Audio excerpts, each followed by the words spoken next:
Hi everyone, so today I'm going to present a part of my research for my dissertation for Discovery event. The title is Differentiating Late Paleogen Wide River Formational Group Sediments from Volcanic Ash in the Western United States. And this research was conducted by me, Xiangwei, and Dr. Fan in the Department of Earth and Environmental Sciences. So at first, what is the Wide River Formational Group? Wide river formational group is basically a major geological feature deposited at around 34 million years old in the sediments. It mainly includes the fine-grained sandstone and well-sorted siltstone. So for a long time, scientists are debating whether these sediments are pure recycled volcanic ash or not. Basically, they think all of them are from volcanic ash and transported by the wind or river to this area deposited as the Wide River Formational Group. However, some people think that Wide River Formational Group is actually dominated by the sediments from local mountains, like local fluvial field and arcane basement rocks. So this research was to solve this debate. So we choose two of the study sites in the western United States. The first one is Flagstaff Marine area in the center of the Wyoming. The second location is located as the Toadstool Geologic Park in the Nebraska. So the objective of this research was to test the hypothesis that Wide River Formational Group is not completely recycled volcanic ash using sedimentology, mineralogy, and geochemistry. So for the sedimentology part, we are using the field observation and the lithophases analysis. So basically, we went to the field and collect our samples and did sedimentary feature analysis, and based on the sedimentary features, we identified the different type of sediments, including pure volcanic ash, loess, and fluvial sediments. Loess is basically a type of sediments transported by the wind, and fluvial sediments is the sediments transported by the river.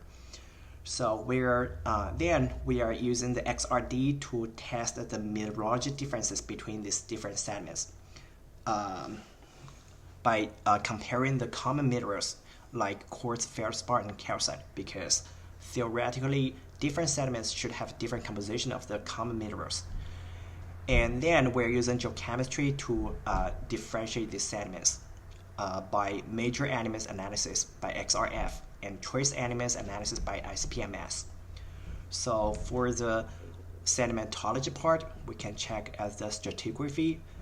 So basically, within these two sections, we identified three types of sediments, including pure volcanic ash, which is marked as the gray samples here, and loess samples, which is marked as the yellow, red, and green.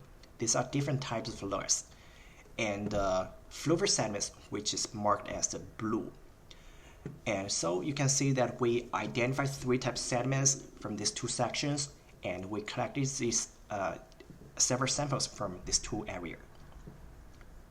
And then we are using the mineralogy analysis for these samples. For the mineralogy data, we do see the ash samples are clustered separately and noticeably different from the loess and fluvial samples. Like the samples showing here, marked as the gray, which are clustered separately in the mineralogy data and different from the rest of the samples.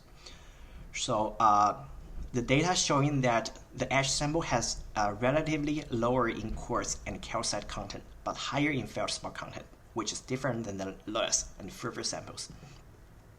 And for the geochemistry data, we also see there is a differences between the loess, pure volcanic ash, and the fluvial samples in terms of the major elements and trace elements. So basically, it is saying that the fluvial sediments and the loess samples are different from the pure volcanic ash. So they are not completely recycled volcanic ash. So we have a conclusion that the Wide River Formation or group is not completely recycled volcanic ash. And we think the Wide River Formation or group is dominated by the clastic sediments from local fluvial fields and arcane basement rocks, basically transported by the wind or river from local mountains.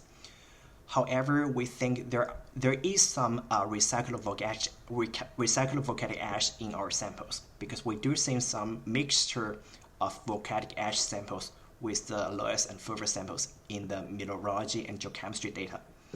So this is my research. If you have any question, please let me know. Thank you.